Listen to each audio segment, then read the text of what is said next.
Subscribe कीजिए सरसब्ज Pakistan channel को। और अगर आप गार्डनिंग की वीडियोस सबसे पहले देखना चाहते हैं तो इस बेल आइकन को दबाना हरगिज़ मत भूलिए। जज़ाकल्लाह। बिस्मिल्लाहिर्रहमानिर्रहीम। अल्लाहुम्मा सल्ली अला मुहम्मद व अला आलि सय्यिदिना व मौलाना मुहम्मद व बारिक वसल्लिम अलैहि। अस्सलाम वालेकुम दोस्तों, क्या हाल है? ठीक है, अल्हम्दुलिल्लाह मैं भी ठीक हूँ।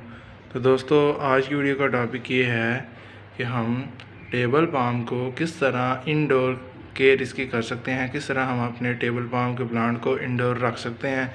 तो आपसे गुजारिश ये है कि वीडियो को शुरू से लेकर आपने आखिर तक ज़रूर देखना है ताकि आपको आज की टॉपिक की भी समझ लग जाए और एक हम अच्छी बात करेंगे जो आपको दीन और दुनिया दोनों में इंशाल्लाह फ़ायदेमंद होगी। तो टाइम ज़ाया किए बगैर अपने टॉपिक पे चलते हैं। आप मेरा टेबल पाम देखिए, अल्हम्दुलिल्लाह दोस्तों बहुत ही अच्छी ग्रोथ कर रहा है। और ये इसका न्यू लीव आया है अभी, और एक और अभी आ रहा है, ये देख सकते हैं आप, ये देखें ये आ रहा है लीव। तो अल्हम्दुलिल्लाह दोस्तों ये बहुत अच्छी ग्रोथ कर रहा है। और इसको मैंने इंडोर रखा हुआ है, ये इसे धूप नहीं लगती, जस्ट जितनी आप ब्राइट सनलाइट देख सकते हैं इतनी को रोशनी से दिन टाइम मिलती है, डेट्स इट, बस इतना का काम। और इसको मैंने यहाँ रखा हुआ है। तो सबसे पहले मैंने आपको बता देता हूँ, ये पाम वैरायटी से ताल्लुक़ रखने वाला टेबल पाम है। इसमें काफ़ी ज़्यादा वैरायटीज़ हैं, लेकिन ये जो वैरायटी है इसका पत्ते का खिलने का अंदाज़ बहुत खूबसूरत है। और इसकी जो स्टिक है ये लंबी सी हो जाती है, ये स्टिक लंबी सी हो जाती है, छोटी नहीं रहती, लंबी सी हो जाती है। तो इसका पत्ता भी बहुत ही, इसका जो लीव्स है वो बहुत ही खूबसूरत है। तो चलें आपको ये बताता हूँ कि मेरे पास जो है ये कितनी देर से है। तो दोस्तों ये मेरे पास तकरीबन 1.5 साल से है। तो इसका जो आप तना देख सकते हैं कितना खूबसूरत है, और ये मोटा है, लेकिन ये कम मोटा है एज़ कम्पेयर टू दूसरी वैरायटीज़ होती हैं उसका तने भी ज़्यादा मोटे होते हैं, लेकिन उसका पत्ता जो है वो पत्ता बड़ा होता है, ये स्टिक जो है छोटी होती है। तो दोस्तों आपको मैं बता दूं कि 1.5 साल में तकरीबन इसके सिर्फ 3 ही लीव्स आए हैं, जैसा कि आप देख सकते हैं, और चौथा अभी आ रहा है जैसा कि मैंने आपको दिखाया था। चलिए थोड़ा सा मैं जूम करके आपको दिखाता हूँ, ये जो है ये आ रहा है लीव। तो बाकी आप देख सकते हैं बहुत ही खूबसूरत लगता है ये प्लांट। चले मैं आपको दिखाता हूँ, ये देखें कितना खूबसूरत लगता है ये प्लांट। तो मैंने इसको एक साइड पे रखा हुआ है, यहाँ धूप नहीं आती, जस्ट ब्राइट सनलाइट आती है। और ये बहुत स्लो ग्रोथ है, इसकी बहुत ज़्यादा स्लो ग्रोथ है। आप देख सकते हैं कि साल में सिर्फ तकरीबन 2 लीव ही निकालता है। तो मेरे पास ये जब आया था तो इसके लीव्स काफ़ी ज़्यादा थे, ये भी थे, ये सारे मैंने काट दिए, ये भी थे। तो वो सारे ना आंधी आने की वजह से ख़राब हो चुके, तब मैंने इसको इंडोर नहीं था रखा हुआ। अब मैंने इसको इंडोर रख लिया, मुझे पता था कि ये अब इंडोर भी रह सकता है, तो पौधा मैंने इसलिए ना इसको इंडोर भी रख लिया। आप इसके पत्तों के खिलने का अंदाज़ चेक कीजिए, और बहुत ही खूबसूरत है। बाकी अब हम बात कर लेते हैं कि इसे धूप की कोई ज़रूरत नहीं दोस्तों, जस्ट ब्राइट सनलाइट आए तो ये पौधा अपनी ग्रोथ को बढ़ाना जानता है। देखें आप इसके लीव कितने ग्रीन कलर के हैं, लश ग्रीन है, बहुत ही खूबसूरत है। तो आप भी ले आइए नर्सरी से और अपने इंडोर अपने जो है टीवी लॉन में रख लीजिए, बहुत ही खूबसूरत लगेगा, बहुत ही खूबसूरती में इजाफा करेगा। और बाकी मैं आपको बात बता दूँ कि इसको कोई इसकी केयर नहीं है, जस्ट आपने ब्राइट सनलाइट में इसको रख देना है, और आपने इसको एक अच्छे से पॉट में लगा लेना, जैसा कि फुट के गमले में, डेट्स इट, और कुछ नहीं आपने करना। और बाकी इसकी जो मिट्टी है वो तकरीबन 10-15 दिन बाद इसकी गुड़ाई करता रहता हूँ। देखें आप मिट्टी इसकी देख सकते हैं कितनी नरम है, ये देखें मैंने हाथ से ही मिट्टी को साइड पे कर लिया, इतनी मिट्टी नरम है और नम है, बिल्कुल जो है ना मॉइस्ट रहती है ये हर वक्त मिट्टी। इसको मैं ना तो ज़्यादा ओवर वाटरिंग करता हूँ, और इस प्लांट को आपको सर्दियों में तो इसको पानी देने की भी ज़रूरत नहीं, सर्दियों में तो इसको पानी देने की ज़रूरत ही नहीं। गर्मियों की अगर बात कर लें मई जून में, तो आपको हर रोज़ पानी देना पड़ेगा। वैसे आपको इसको पानी भी ना 3 से 4 दिन बाद आपको इसको वाटरिंग ऑफ़र करनी पड़ेगी। अगर आप इसको ऐसे ही इसी स्टेज में ये देख सकते हैं कितनी मिट्टी नम है, तो आप अगर पानी देते रहेंगे तो आपका प्लांट ही मर सकता है। पाम वैरायटी है, उसको बहुत ही कम पानी की ज़रूरत होती है।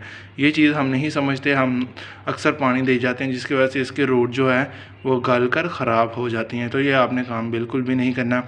जैसे ही इसकी जो 90% मिट्टी है ये खुश्क हो तो आपने पानी देना है, वैसे इसको पानी नहीं देना। अगर इसकी 100% भी, अगर 100% भी इसकी जो है ना मिट्टी खुश्क हो जाए तो दोस्तों इसको, इस प्लांट को कोई परवाह नहीं, कोई भी इससे मसला नहीं, इतनी जल्दी ये मरता भी नहीं है और बहुत ही हार्डी प्लांट है, बहुत ही अच्छा प्लांट है। आप ज़रूर लेके आइए नर्सरी में। तो चले मैं आपको ना इसकी प्राइस बता देता हूँ।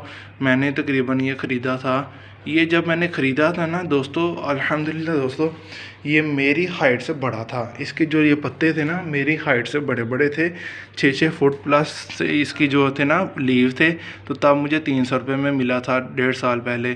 तो अगर आप छोटा सा ले जाएंगे तो आपको तकरीबन 200 रुपये में, 250 रुपये में नर्सरी से इजीली अवेलेबल होगा। आप टेबल पाम कहेंगे तो आपको पता चल जाएगा, नहीं तो आप ही ऐसे इसकी तस्वीर खींच के ले जाएँ, आप नेट से निकाल के इसकी ले जाएंगे भाई ये प्लांट मुझे चाहिए। अक्सर नर्सरी वालों को नहीं पता होता, लेकिन ये जो प्लांट है ना बहुत ही कॉमन प्लांट है, तो आपको ज़रूर मिल जाएगा अगर आप नर्सरी में टेबल पाम कहेंगे। तो आपने इसको ऐसी जगह रखना है कि जहाँ इसको ब्राइट सनलाइट आती हो, डायरेक्ट धूप ना भी आए लेकिन ये ब्राइट सनलाइट में ग्रोथ कर लेता है। आप ये वीडियो में देख सकते होंगे कितनी कम रोशनी इसको आ रही है, सूरज की धूप नहीं आ रही, जस्ट ब्राइट सनलाइट थोड़ी बहुत आ रही है, जिसमें ये अपनी ग्रोथ को अल्हम्दुलिल्लाह बड़ी अच्छे तरीके से बढ़ा रहा है। तो बहुत खुशी की बात है, ये आप भी नर्सरी में ये ज़रूर ले आइए। और बाकी मैं आपको इसकी फर्टिलाइज़र की बात कर लेता हूँ कि आपने फर्टिलाइज़र इसको कौन सा देना है। आपने इसको DAP फर्टिलाइज़र दे सकते हैं, ठीक है, आपको इजीली वो अवेलेबल होगा। आप टी कंपोस्ट दे सकते हैं, गोबर की खाद दे सकते हैं। लेकिन मेरी मानिए, आप इसको अगर कुछ ना भी दें ना तो ये ग्रोथ करता रहेगा।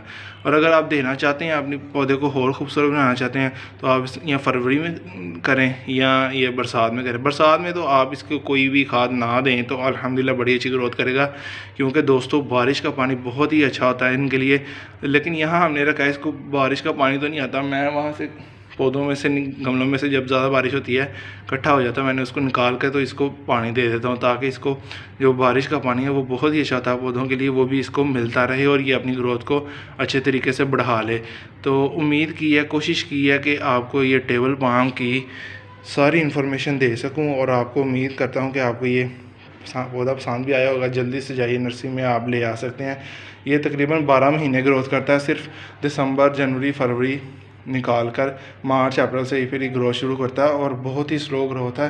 अगर आपके अंदर सब्र नहीं है कि भाई जल्दी जल्दी मेरा प्लांट बड़ा हो जाए, तो फिर ये आपके लिए नहीं सही, क्योंकि ये काफ़ी स्लो ग्रोथ करता है। मेरे पास 1.5 साल से ये सिर्फ अभी इसने 3 लीफ निकाले हैं। तो अब अल्हम्दुलिल्लाह ये न्यू लीफ भी इसका आ रहा है, तो कोई बात नहीं, चलता रहता है, अच्छा लगता है। तो अब हम कर लेंगे आज की अच्छी बात। तो आज की अच्छी बात बहुत ही ज़रूरी है, आपने ज़रूर सुननी है, तो कर लेते हैं आज की अच्छी बात। तो दोस्तों आज की अच्छी बात यह है कि आज हर इंसान यही सोच रहा है कि मेरा ज़िंदगी का मकसद, हर इंसान का ज़िंदगी का मकसद लहदा है। क्या मकसद है?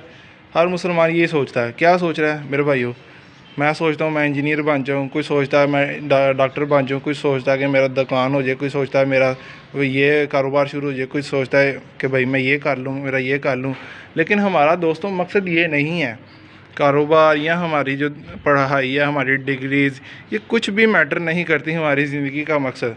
हमारा अक्सर मकसद क्या है इस दुनिया में आने का? अल्लाह ताला ने हमें क्यों पैदा किया? हमने तो नहीं था कहा अल्लाह ताला को कि अल्लाह जी मुझे मुसलमान पैदा करना, ऊपर से अल्हम्दुलिल्लाह पाकिस्तान में पैदा करना, इतना अच्छा जो है इस्लामिक मुल्क में पैदा करना, आज़ाद मुल्क में पैदा करना। तो ये अल्लाह ने क्यों किया? ये क्यों हमारे ऊपर क्यों अल्लाह ताला ने इतना बड़ा एहसान किया? ये बहुत बड़ा एहसान है, अल्लाह ताला का शुक्र अदा किया करें। और अपनी ज़िंदगी का मकसद देखिए कि हमने क्या करना है, ज़िंदगी में हम क्यों आए हैं। तो दोस्तों हम ज़िंदगी में ना खाने पीने आए हैं, खाने पीने ज़रूरियात की चीज़ें हैं, घर वगैरह ये ज़रूरियात की चीज़ें हैं, लेकिन हम कुछ भी ऐसा करने नहीं आए। तो दोस्तों हम क्या करने आए हैं? दोस्तों हमारी जो असल ज़िंदगी का मकसद ये है कि हम नबी करीम सल्लल्लाहु अलैहि वसल्लम के उम्मती हैं, ठीक है, मुसलमान हैं, अल्लाह को मानते हैं, नबी करीम सल्लल्लाहु अलैहि वसल्लम को आखिरी रसूल मानते हैं। तो दोस्तों इस चीज़ मानने के बाद हमारे ऊपर कुछ ज़िम्मेदारी है। वो क्या है दोस्तों? हमारे लिए ये ज़िम्मेदारी है, अल्लाह ताला कुरान मजीद में फरमाता है, जिसका मफ़हूम अर्ज़ करता हूँ सादे मायनों में, एग्जैक्ट तो नहीं बता सकता क्योंकि ना तो मैं हाफिज़, ना आलिम, ना कुछ भी नहीं हूँ, निकम्मा सा बंदा हूँ।